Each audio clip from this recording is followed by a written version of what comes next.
Dans cette vidéo, nous revenons sur la nouvelle décision de l'Algérie d'imposer des visas aux Marocains, un geste qui aggrave les tensions déjà vives entre les deux pays. La Ligue marocaine pour la citoyenneté et les droits de l'homme dénonce cette manœuvre, la qualifiant de tentative du régime algérien pour détourner l'attention de ses problèmes internes. Que cache réellement cette décision? Découvrez-le dans cette analyse. En mal de reconnaissance et d'aura internationale, l'Algérie a sorti une nouvelle carte désespérée, le visa pour les Marocains.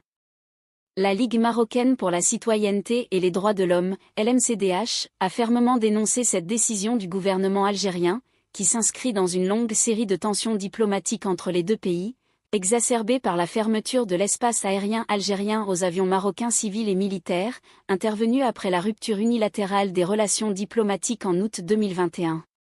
Ainsi, la LMCDH a vivement critiqué ce qu'elle considère comme une tentative du régime militaire algérien de détourner l'attention de la population des crises internes en exportant la tension vers son voisin marocain.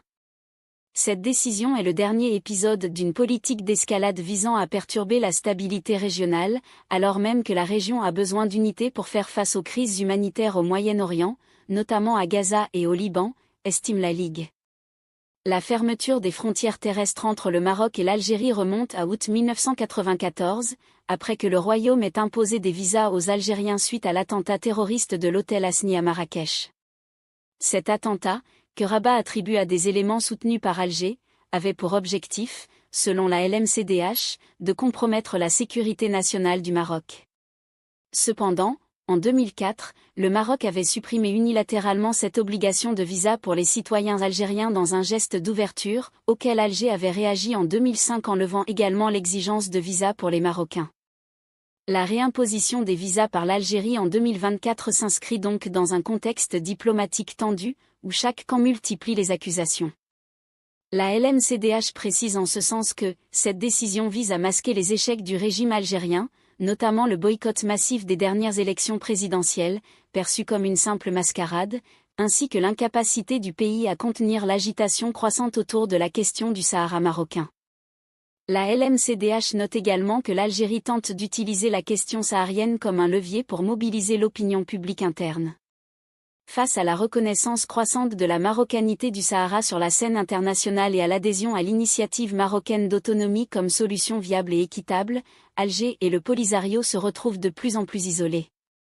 La Ligue condamne fermement les discours violents et incitatifs tenus par l'Algérie et le Polisario, qu'elle qualifie de « terroristes ».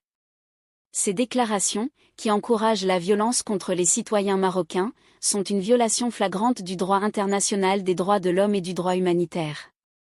Dans ce contexte, la LMCDH a formulé plusieurs demandes claires. Tout d'abord, elle appelle la communauté internationale, notamment les Nations Unies, à intervenir en envoyant des comités de surveillance des droits de l'homme dans les camps de réfugiés sahraouis à Tindouf, en Algérie, où les violations des droits humains sont, selon elle, systématiques. Elle exhorte également le gouvernement marocain à éviter de céder à la provocation et à maintenir une approche diplomatique sereine et respectueuse des normes internationales, qui a jusqu'à présent permis au Maroc de gagner le soutien de nombreux pays concernant son plan d'autonomie pour le Sahara. Enfin, la LMCDH demande au gouvernement marocain de classer officiellement le Polisario comme une organisation terroriste et de sanctionner sévèrement tout acteur, interne ou externe, qui soutiendrait cette organisation. Alors que les relations entre le Maroc et l'Algérie ne cessent de se détériorer, la LMCDH plaide pour un retour à la raison et pour la recherche de solutions diplomatiques qui permettraient de rétablir la stabilité dans la région. Toutefois, avec un régime algérien en quête de diversion face à ses propres échecs, il semble que l'apaisement ne soit pas à l'ordre du jour.